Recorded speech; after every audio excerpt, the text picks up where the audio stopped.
Hi, welcome to की to success जय।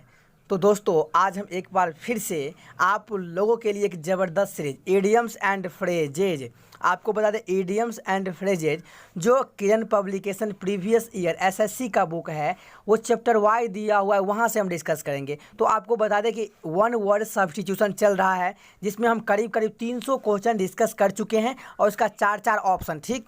और वो हर एक क्वेश्चन वहाँ से जो किरण से हम डिस्कस करेंगे, क्योंकि हम आपको बता दें कि एसएससी में बार बार कहते हैं कि 90+% यानी कि क्वेश्चन रिपीट होता है, ठीक। वो चाहे ईडियम्स हो, वन वर्ड हो या साइनो और एंटो हो। तो सबसे पहले आपको प्रीवियस ईयर पे फोकस करके जाना है एग्जाम में, इसके बाद कुछ एक्स्ट्रा करना है। हालांकि आप प्रीवियस ईयर करके जाएंगे तो आपका रिजल्ट बढ़िया आ जाएगा, ठीक। अब बात करते हैं वेटेज की। तो वेटेज हम बता दें, अगर आप idiom phrase previous year, one word previous year कर लिए ना, तो आपको हम बता दें कि इसका जो वेटेज होता है एग्जाम में, हम बता दें कि 8 से 12 नंबर का होता है। अगर सिर्फ आपको 2 टॉपिक आ गया तो आपको 8 से 12 नंबर का तैयारी प्रिपरेशन हो गया है। देखिए हम आपको बता रहे हैं कि अगर पीटी की बात करें तो पीटी में कितना 2 से 3 क्वेश्चन आता है इडियम फ्रेज से।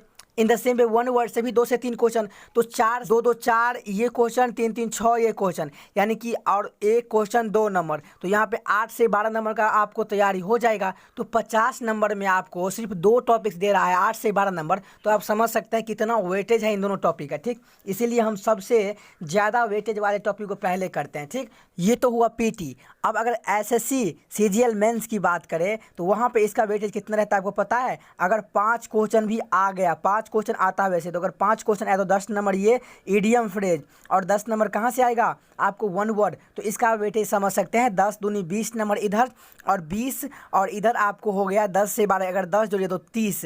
दोस्तों 250 के एग्जाम में अगर 25 से 30 नंबर का वेटेज रहता है इन 2 टॉपिक से, तो इन दोनों का आप महत्व समझ सकते हैं पीटी और मेंस मिला करके, ठीक। तो इसीलिए इस टॉपिक को आपको पहले करके जाना है। और कहाँ से करके जाना, हम सोर्स बता देते हैं आपको कि सिर्फ पहले प्रीवियस ईयर कर लीजिए और प्रीवियस ईयर करने के बाद तो आप कोई भी बुक उठाएंगे तो आपको लगेगा कि 90% मीनिंग आपको आता है, क्योंकि हर एक बुक जो डिज़ाइन किया गया है एसएससी के लिए वहाँ पे प्रीवियस ईयर क्वेश्चंस को ही डिज़ाइन किया गया है उस बुक के अंदर, क्योंकि वो समझता है कि प्रीवियस ईयर के अलावा एसएससी बहुत कम ऐसे इडियम फ्रेज वन वर्ड जो एग्जाम में आता है, ठीक। तो आपको सबसे पहले कोई भी बुक करिए, जैसे हमने कहा किरण पब्लिकेशन, तो किरण पब्लिकेशन में एक साथ चैप्टर वाइज ऑप्शन के साथ दिखाया हुआ है, तो आपको इसको पहले करना चाहिए और इसके बाद आपको कोई बुक करना चाहिए, क्योंकि आपको पता चल जाएगा कि कैसे कैसे क्वेश्चन आता है एग्जाम के अंदर, ठीक। तो इसका वेटेज आप देख लीजिए कि 25 से 30 नंबर का अगर पीटी मेंस दोनों देंगे तो, ठीक।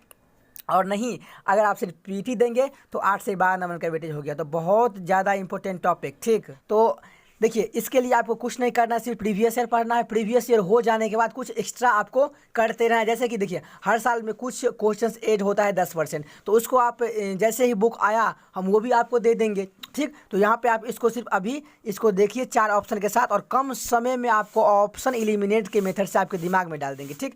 देखिए आज की क्लास में जो हम डिस्कस करेंगे पार्ट 1 1 से 25 तक, यहाँ पे जो किरण पब्लिकेशन में इडियम फ्रेज दिया हुआ है 1997 से लेकर के जो 20 तक एग्जाम हुआ है वहाँ तक, ठीक। और जो ही क्वेश्चंस नया अपडेटेड होगा इस बार जो एग्जाम हुआ वो आएगा तो आपको हम वो अलग से वीडियो प्रोवाइड करा देंगे, ठीक। तो आपको उसके लिए चिंता नहीं करना है।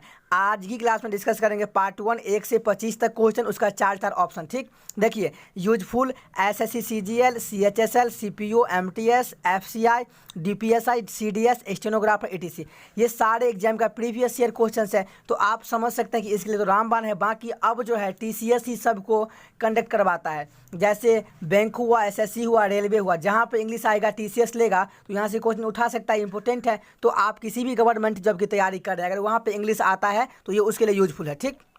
अब बिना टाइम वेस्ट किए हम आज की क्लास को स्टार्ट करते हैं। एक चीज़ बता दें कि अगर आप चाहते हैं हमारी क्लास का पीडीएफ, तो पीडीएफ के लिए आपको कहाँ जाना है, की टू सक्सेस जय के टेलीग्राम चैनल पे, ठीक। वहाँ जाएंगे तो आपको इसका पीडीएफ मिल जाएगा। मेरा पीडीएफ अलग क्यों है बुक से? देखिए बुक में आपको ऑप्शन मिल जाएगा सिर्फ इंग्लिश, ठीक, और हमने जो टाइप किया हिंदी प्लस इंग्लिश दोनों, तो इसीलिए मेरा पीडीएफ आपको ज़्यादा बेनिफिट करेगा जब आप रिवाइज करेंगे तब, ठीक। और आपको वर्ड मीनिंग लर्न करने में आपको आंसर देखना नहीं पड़ेगा, वहीं पर हम हिंदी लिख दिए हैं तो बेनिफिट मिलेगा। इसीलिए हम जब चाहते हैं तो की टू सक्सेस जय के टेलीग्राम चैनल पर जाएं, उसको ज्वाइन कर ले, वहाँ पे आपको रोज जो भी क्लास आएगा उसका पीडीएफ वहाँ पे मिल जाएगा, ठीक। तो अब बिना टाइम वेस्ट किए आज की क्लास को हम यहीं पे स्टार्ट करते हैं। देखिए आज की क्लास का पहला इडियम एंड फ्रेज। ऐसे ही आपको एग्जाम में इडियम एंड फ्रेज दिया होगा, उसका 4 ऑप्शन आपके पास होगा, आपको एक टिक करना होगा। ठीक, यहाँ पे अगर आप देखिए सेंटेंस से आपको नहीं घबराना कि इतना बड़ा सेंटेंस है। अगर आपको सेंटेंस नहीं भी आता है, आपको हिंदी करना नहीं भी आता है, फिर भी आप सॉल्व कर जाएंगे अगर आपको इडियम एंड फ्रेज का अगर अर्थ मालूम होगा तो। ठीक, हम इसीलिए कहेंगे कि आपको सिर्फ 1000 ऐसे इडियम फ्रेज याद करना है जो एसएससी में बार बार रिपीट होते हैं, वही 1000 बार बार पूछे जाते हैं। ठीक, तो आपको हम प्रेफर करेंगे कि उस 1000 को पहले आप देख ले। ठीक, तो आपको इडियम एंड फ्रेज का समस्या सॉल्व हो जाएगा। ठीक, अब बात करते हैं इसकी वेटेज की। तो वेटेज दोस्तों हर एक एग्जाम में ये इंपॉर्टेंट है। एसएससी की एमटीएस हो, एलडीसी हो, सीजीएल हो, उन सब में ये 2 से 3 क्वेश्चन यानी कि 4 से 6 नंबर का क्वेश्चन आता है एक टॉपिक से। और जो हम 1 वर्ड करवा रहे हैं उसका भी यही वेटेज होता है। तो आपको अगर इडियम एंड फ्रेजेज और 1 वर्ड आ गया तो मान लीजिए आपको 8 से 12 नंबर तक का प्रिपरेशन हो गया 50 में से, पीटी में से। ठीक, और मेंस में इसका अलग वेटेज रहता है। तो ये बहुत ही इंपॉर्टेंट टॉपिक है। ठीक, तो आपको इस पर ज़्यादा टाइम देना ही है क्योंकि इसकी वेटेज बहुत ज़्यादा है एग्जाम के अंदर। सिर्फ 2 टॉपिक से पीटी में 8 से 12 नंबर, आप समझ सकते हैं कितना वेटेज है 2 टॉपिक का। ठीक, तो अब बात करते हैं पहला मीनिंग। देखिए यहाँ फॉर हिज एलेज, एलेज का मतलब होता है कथित तौर पे। तो उसके कथित तौर पे इन्वॉल्वमेंट, उसका इन्वॉल्वमेंट होना। इन स्पियोनेज का मतलब होता है जासूसी, उसको जासूसी में मतलब इन्वॉल्वमेंट होना। His dash a these days, उस वजह से क्या है आज के दिन वो डैश है। डैश का मतलब यहाँ पे आपको इडियम दिया रहेगा और इसका अर्थ इसमें खोजना है। ठीक, तो अगर आप इसका मीनिंग निकाल लिए तो आपको ऑप्शन से आंसर मिल जाएगा, और अगर आप इसका मीनिंग निकालने में असमर्थ रहें तो आपको ये नहीं निकलेगा। देखिए, तो इसीलिए आपको याद करना है इडियम एंड फ्रेज। अगर आप याद नहीं भी करेंगे तो मेरा क्लास ज्वाइन करिए और आपको रोज़ एक एक वीडियो देखिए, ये आपको हम वो सारे इंपॉर्टेंट याद करवा देंगे ताकि आपको एक भी क्वेश्चन एग्जाम में ना छूटे। देखिए, अंडर अ क्लाउड का मतलब क्या होता है? शक के दायरे में होना, सस्पिशन में होना। ठीक, तो मुझे पता है अंडर अ क्लाउड शक के दायरे में होना होता है। तो फॉर हिज एलाइड, ठीक, कथित तौर पे उसका इन्वॉल्वमेंट होना किस में? जासूसी में। इसीलिए हिज अंडर अ क्लाउड मतलब कहाँ है वो? अंदर सस्पिशन में, आजकल वो सस्पिशन में है। तो अब देखिए, अब इसको हम देखते हैं कि वो ज़्यादा जासूसी में शामिल था, इसलिए वो आज संदेह में फंस गया है बेचारा। तो इसका मीनिंग देखते हैं। पहला है एक्सपीरियंस क्लाउडी वेदर, इसका मतलब होता है बादल छाए रहना। क्या इसकी बात कह रहा है? ये तो संदेह की बात कर रहा है, इसे एलिमिनेट कर दीजिए, काट दीजिए, नहीं होगा।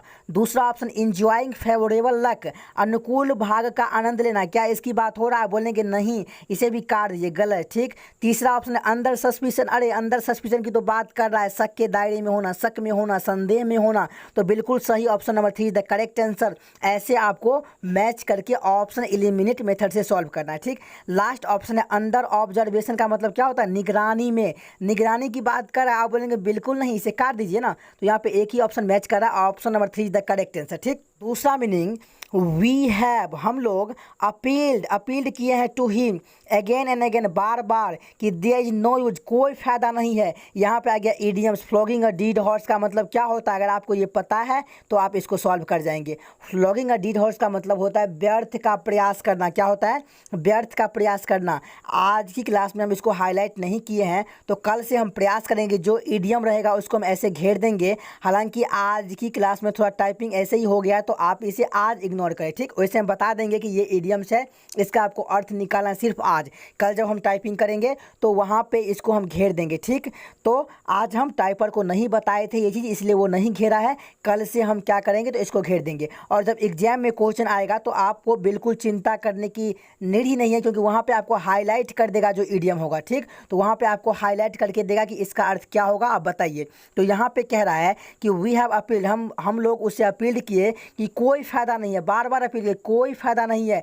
कि क्या? Flogging a dead horse now, अभी व्यर्थ का प्रयास करने से क्या है? कोई फ़ायदा नहीं है। तो अगर आपको पता है कि फ्लॉगिंग अ डीड हॉर्स का मतलब होता है व्यर्थ का प्रयास करना। क्या? व्यर्थ का प्रयास करना। फ्लॉगिंग अ डीड हॉर्स मतलब व्यर्थ का प्रयास करना। तो आप आंसर मार देंगे। ऑप्शन में देखते हैं कहाँ व्यर्थ की प्रयास की बात कर रहा है। पहला ऑप्शन है रिपीटिंग आवर रिक्वेस्ट का मतलब होता है हमारे अनुरोध को दोहराते हुए। क्या इसकी बात हो रहा है? आप बोलेंगे नहीं, तो इसे काट दीजिए ना। दूसरा ऑप्शन मेकिंग हिम सी रीजन का मतलब होता है किसी को कारण देखना। ठीक, किसी को कारण देखना की भी बात नहीं हो रहा है, इसे भी काट दीजिए।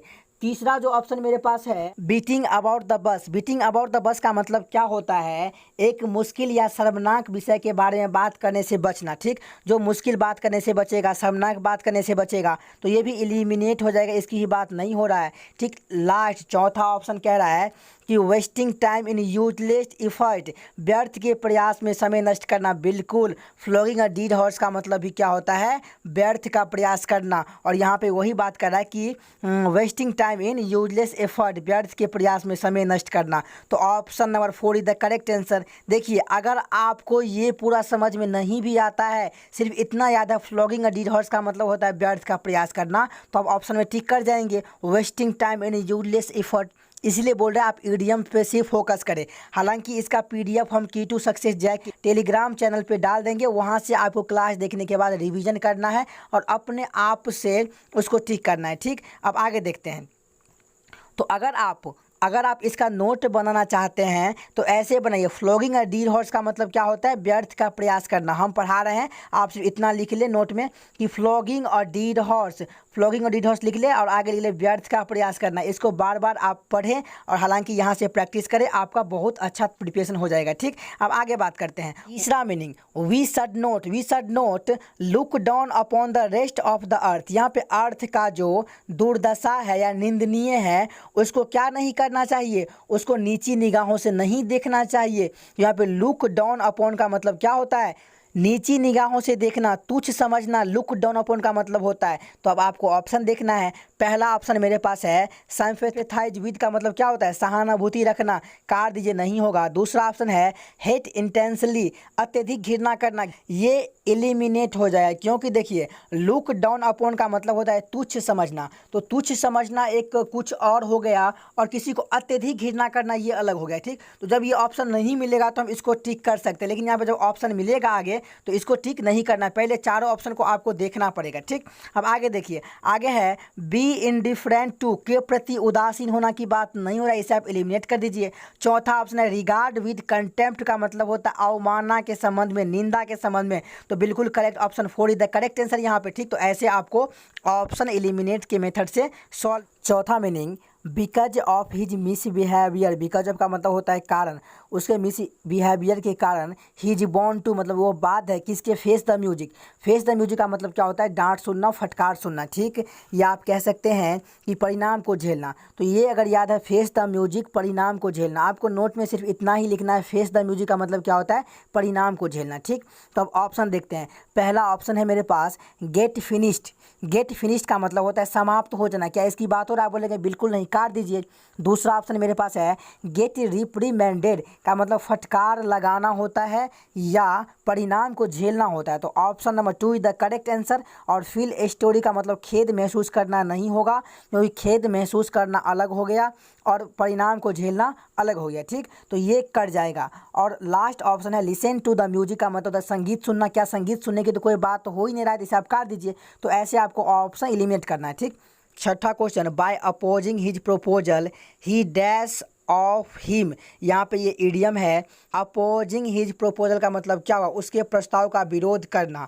इसीलिए क्या हुआ, फेल फॉलोअप का मतलब होता है वो चंगुल में फंसना। ठीक, चंगुल में फंस गया, परेशानी में फंस गया कि हम उसके प्रस्ताव का जो विरोध किया बाय अपोजिंग हिज प्रोपोजल, इसलिए वो क्या हो गया, परेशानी में फंस गया। तो फेल फॉलोअप का मतलब क्या होता है, चंगुल में फंसना, परेशानी में फंसना। ऑप्शन देखते हैं। पहला ऑप्शन है क्वारल विद का मतलब झगड़ना होता है, इसकी बात नहीं हो रही, इसे आप काट दीजिए। दूसरा ऑप्शन है फेल्ट एनॉयड विद का नाराज महसूस करना, ये भी नहीं होगा, काट दीजिए। तीसरा ऑप्शन एग्रीड विद का मतलब सहमत होना, काट दीजिए, नहीं होगा।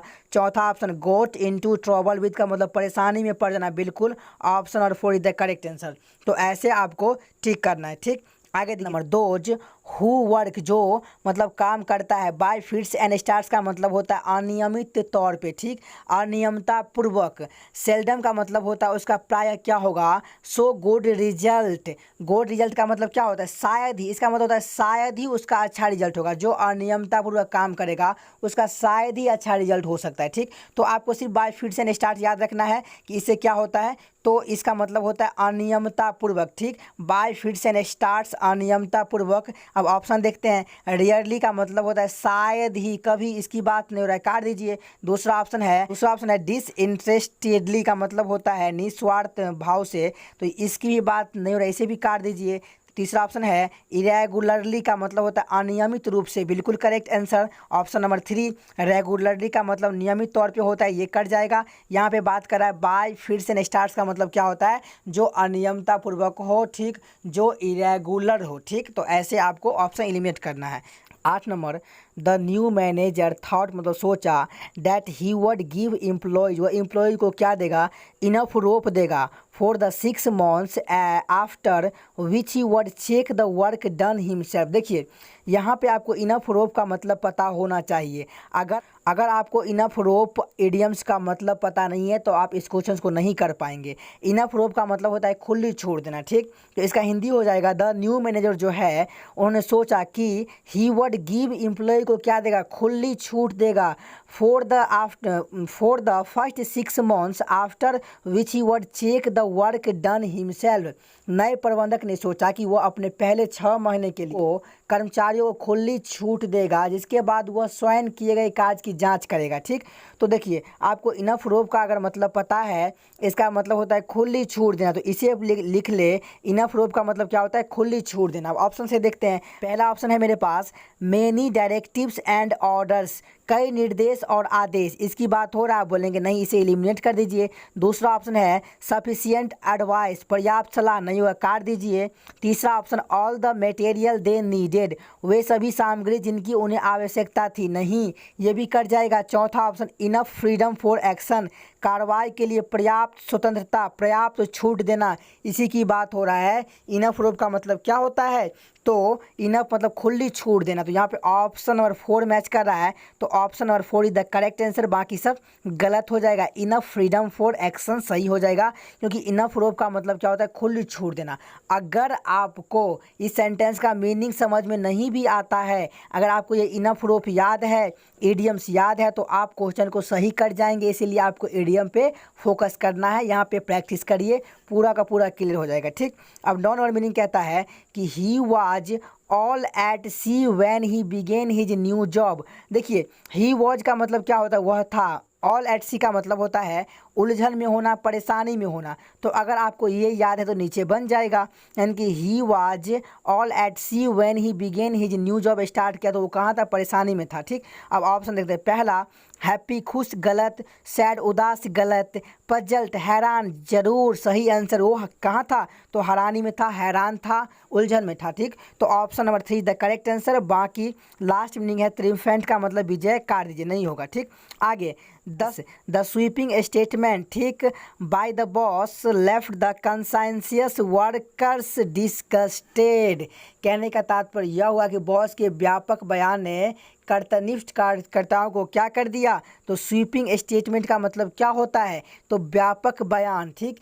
स्वीपिंग स्टेटमेंट का मतलब होता है यहाँ पे व्यापक बयान। तो आपको सिर्फ इतना याद रखना है, ठीक। बॉस के व्यापक बयान ने कर्तव्यनिष्ठ कार्यकर्ताओं को क्या कर दिया, डिसगस्टेड, निराश कर दिया। तो यहाँ पे आपको स्वीपिंग स्टेटमेंट का मतलब याद रखना है, व्यापक बयान। अब ऑप्शन से देखते हैं। पहला ऑप्शन है रस स्टेटमेंट का मतलब जल्दीबाजी बयान, काट दीजिए, नहीं होगा। दूसरा है अनप्रीमिडिएटेड स्टेटमेंट, बिना सोचे समझे बयान, नहीं होगा, काट दीजिए। तीसरा थॉटलेस स्टेटमेंट, विचारहीन कथन, नहीं होगा, काट दीजिए। चौथा है जनरलाइज स्टेटमेंट का मतलब क्या होता है, व्यापक बयान, सामान्यकृत बयान, ठीक, कथन। तो option number 4 is the correct answer, बाकी कोई मैच नहीं कर रहा है, ठीक।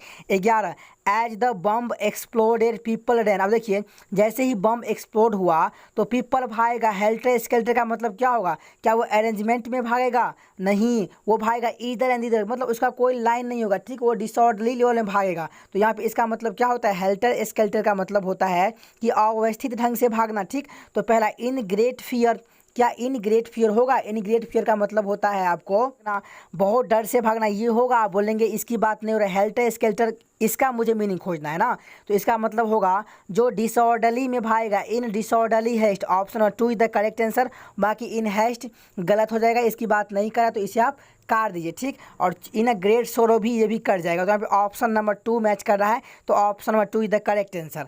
12 he was progressing by leaps and bounds. अब जो ईडीएम आएगा उसमें ब्रैकेट नहीं दिए हैं, कल से जो ईडीएम आएगा उसमें हम ब्रैकेट दे देंगे, तो आपको समझ में आ जाएगा कि ईडीएम्स किसको आपको मीनिंग निकालना है। बाकी एग्जाम में ऐसे हाईलाइट रहेगा, तो आप इसके लिए चिंता बिल्कुल ना करें, ठीक। He was progressing by leaps and bounds का मतलब क्या होता है? दिन दुगुनी रात चौगुनी, यानी कि होता है दोगुन मतलब बहुत तेज़ी से बढ़ना, ठीक। बाय लिप्स एंड बॉन्ड्स मतलब दिन दुगुना रात चौगुना नहीं कहते हैं, उस सेंस में होता है, इसका मीनिंग होता है। तो ही वाज प्रोग्रेसिंग, ठीक, by leaps and bounds because of his hard work. को उसके हार्ड वर्क की वजह से क्या, तो वह प्रोग्रेस कर रहा था दिन दुगुनी रात चौगुनी के सेंस में, ठीक। तो पहला ऑप्शन है रैपिडली। रैपिडली का मतलब क्या होता है? तेज़ी से। तो आप बोलेंगे बिल्कुल दिन दुगुनी रात चौगुनी की अगर बात कर रहा है तो option number 1 is the correct answer, ठीक। अगला ऑप्शन है स्लोली का मतलब धीरे धीरे कट जाएगा, नहीं। तीसरा पीसफुली शांतिपूर्वक कट जाएगा, नहीं। चौथा स्ट्रॉन्ग झेंटा से कट जाएगा, ठीक, नहीं होगा। आगे 13 number our founder had done a herculean task. यहाँ पे हरक्यूलियन टास्क का मतलब क्या होता है? ये ईडीएम है, ठीक, हरक्यूलियन टास्क, ठीक। By constructing this great educational institution. कहने का तात्पर्य यह हुआ कि हरक्यूलियन टास्क का जो मतलब होता है वो तो असाधारण बल का कार्य, यानी कि बहुत ही डिफिकल्ट होना, इस सेंस में होता है, ठीक।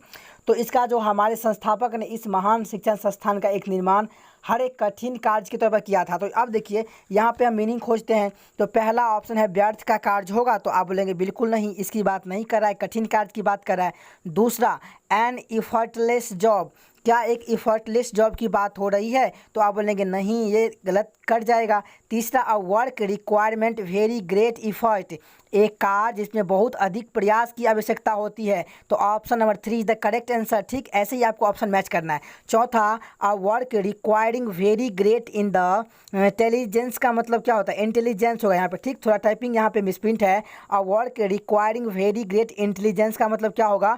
तो एक ऐसा काम जिसमें बहुत अधिक समझदारी की आवश्यकता होती है। समझदारी नहीं चाहिए मुझे, क्या चाहिए? बहुत सारा वर्क चाहिए, एक कार्य जिसमें बहुत अधिक प्रयास आवश्यकता होती है। तो option number 3 is the correct answer. A work requiring very great effort Herculean task का मतलब होता है, ठीक। ऐसे आपको चूज करना है। 14 my close friend goat the sake का मतलब क्या होता है? गोट द सेक का मतलब होता है आप कहेंगे निकाल दिया जाना, ठीक। तो अगर आपको ये याद है गोट द सेक, तो आप यहाँ पे आंसर कर जाएंगे। गोट the sake from his first job recently, यहाँ पे जो इडियम है गोट द सेक, इसको आप हाईलाइट कर ले, ठीक। माई क्लोज फ्रेंड जो था उसको निकाल दिया गया फ्रॉम हिज फर्स्ट जॉब से रिसेंटली, हाल ही में, ठीक।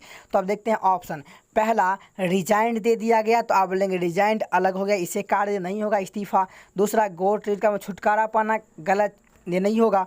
तीसरा वाज डिमोटेड मतलब पदावनत किया गया, नहीं होगा, काट दीजिए। खारिज कर दिया गया, हटा दिया गया, option number 4 is the correct answer, was dismissed. तो ऐसे आपको ऑप्शन एलिमिनेट करना है। 15 number I can no longer, ठीक, पुट अप विद है, ठीक। यहाँ पे पुट अप विद क्या है? तो इडियम एंड फ्रेज है, क्या है? Put up with. तो I can no longer put up with का मतलब होता है बर्दाश्त करना, ठीक। हर इंसोलेंस, तो कहने का तात्पर्य यह हुआ कि अब मैं उसकी बदतमीजी नहीं सह सकता, ठीक। यहाँ पे इंसोलेंस का मतलब बदतमीजी होता है, पुट अप विद का मतलब बर्दाश्त करना कहिए या सहन करना कहिए, ठीक। तो अगले क्लास पे हम इडियम फ्रेज को ऐसे घेर देंगे ताकि यहाँ पे मिक्स हो गया है, तो हम आपको अगले क्लास में इस समस्या को समाधान कर देंगे, ठीक। देखिए पहला एंड्यूर का मतलब क्या होता है? सहन करना, बिल्कुल सही ऑप्शन होगा, सहने, क्योंकि बर्दाश्त करना की ही बात करें, तो option number 1 is the correct answer, ठीक। दूसरा इवेट का मतलब बचना होता है, इसकी बात नहीं करा, इसे आप काट दीजिए, एलिमिनेट कर दीजिए। तीसरा ऑप्शन सप्रेस का मतलब दबाना की बात हो रहा है, बोलेंगे नहीं, इसे भी काट दीजिए। चौथा ऑप्शन एज्यूम का मतलब मान लेना, नहीं होगा, काट दिए, ठीक। यहाँ पे एक ही ऑप्शन मैच कर रहा है सहना के सेंस में, option number 1 is the correct answer.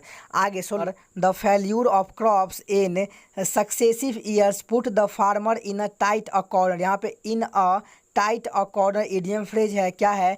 In a tight a corner. In a tight a corner का मतलब होता है कठिन परिस्थिति में, क्या होता है कठिन परिस्थिति में। तो आपको समझना है कि लगातार 5 वर्षों में जो फसलों की विफलता ने किसान को क्या किया, मुश्किल में डाल दिया है। इन्हें टाइट करने का मतलब कठिन परिस्थिति में डाल दिया है। यानी कि लगातार 5 वर्षों में फसलों की विफलता ने किसान को मुश्किल में डाल दिया है। तो इन्हें टाइट करने का मतलब होता है मुश्किल में डाल देना। तो आपको सिर्फ ये इडियम लिखना है, इन्हें टाइट करने का मतलब क्या होता है, मुश्किल में डाल देना। ठीक, अब ऑप्शन देखते हैं। पहला ऑप्शन है इन अ क्लोज रूम का मतलब बंद कमरे में नहीं काट दीजिए। दूसरा option in a small field, एक छोटे से खेत नहीं काट दीजिए। तीसरा इन अ डिफिकल्ट सिचुएशन, बिल्कुल सही option number 3 the correct answer, क्योंकि डिफिकल्ट सिचुएशन मुश्किल में होना इन अ टाइट कॉर्नर। तो यहाँ पे ऑप्शन नंबर 3 मैच कर रहा है। बाकी अगला इन अ मीडो का मतलब घास के मैदान में कट जाएगा, नहीं इसकी बात नहीं हो रहा। ठीक, तो ऐसे आपको एलिमिनेट करना है। 17 the effort to trace the culprit was a wild goose chase, अपराधी का पता लगाने का प्रयास क्या है, एक जंगली हंस का पीछा करना है, यानी कि व्यर्थ का प्रयास है। तो यहाँ पे देखिए, आप देखते हैं पहला ऑप्शन, मेरे पास पहला ऑप्शन है फ्रूटलेस हंटिंग, फलदायी शिकार। फलदायी शिकार है, बोलेंगे नहीं, इसे काट दीजिए।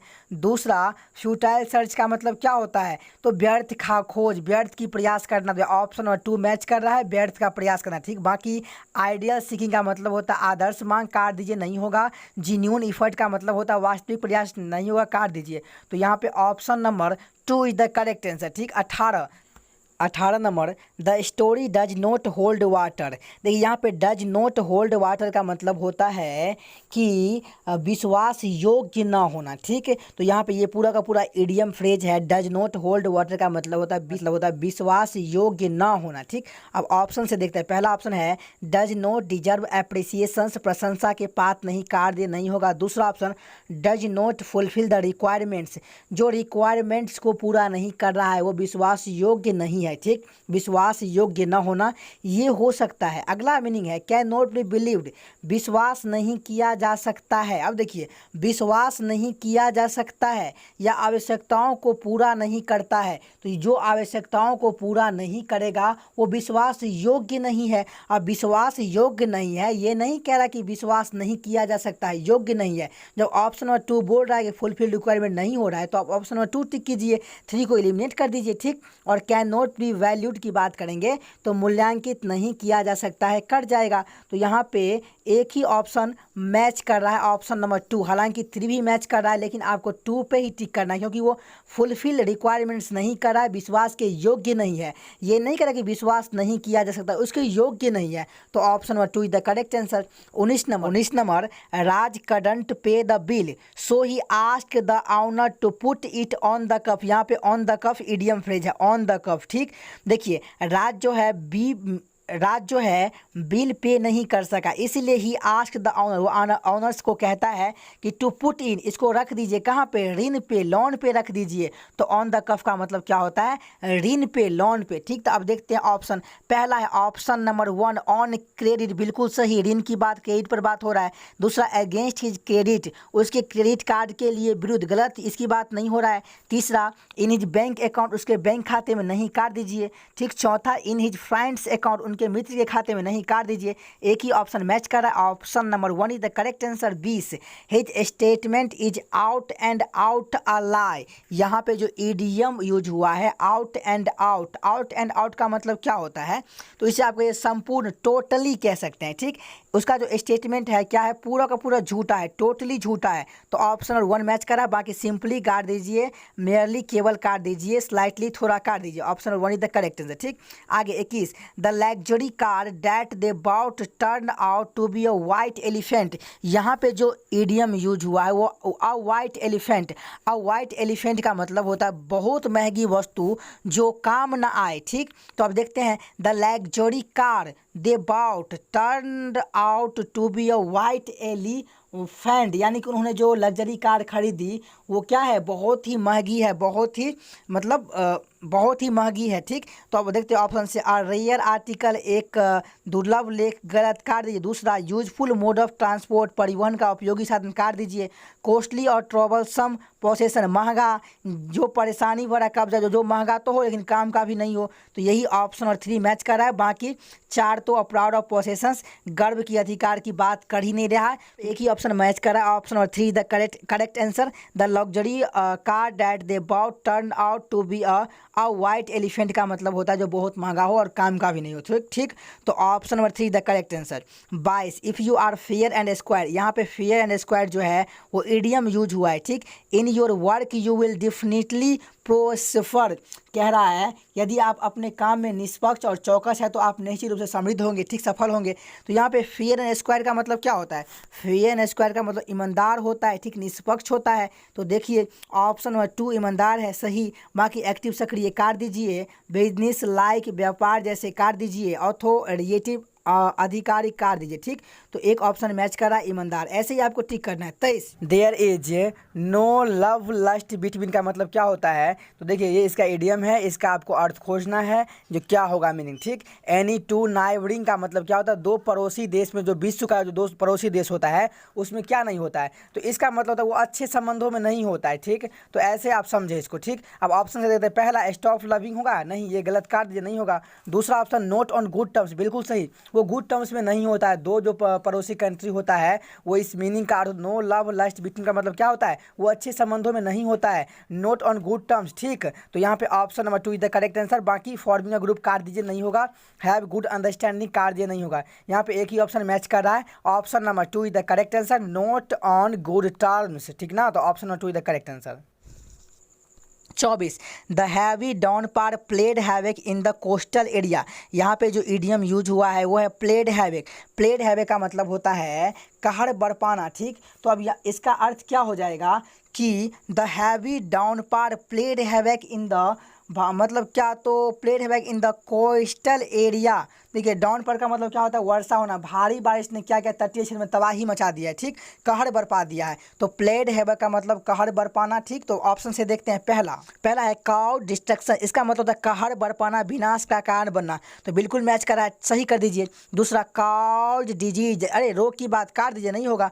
तीसरा बाढ़ का कारण बना, काउज फ्लड्स, ये भी हो सकता है लेकिन कहर बरपा रहा है हालांकि, तो विनाश का कारण कर दीजिए, इसको एलिमिनेट कर सकते हैं। ठीक, और कॉज हार्डशिप, कठिनाई का कारण भी यहाँ पे सब मैच करा, लेकिन यहाँ पे एक ही ऑप्शन कहर बरपाना, विनाश का कारण बनना, ऑप्शन नंबर 1 सही, बाकी सब एलिमिनेट। ठीक, 25 to have a green thumbs means, यहाँ पे जो इडियम यूज हुआ है ग्रीन थंब, ग्रीन थंब का मतलब होता है a person good at making plants grow, बागवानी में जो बागवानी लगाने में जो कुशल हो उसे हम क्या कहते हैं? तो ऑप्शन से देखते हैं, पहला ऑप्शन है one's nails are painted green, नाखून हरे रंग से रंगे जाते हैं, काट दीजिए, नहीं होगा। दूसरा ऑन इज आर्टिस्टिक, एक कलात्मक है, ये भी नहीं होगा, काट दीजिए। दूसरा to have a natural interest in a gardening, बागवानी में स्वाभाविक वृत्ति होना, ये क्या है? तो ये बिल्कुल कुशल है बागवानी में। ठीक, तो यहाँ पे option number 3 the correct answer. और 4 कह रहा है कि one has a garden tattoo on the thumb,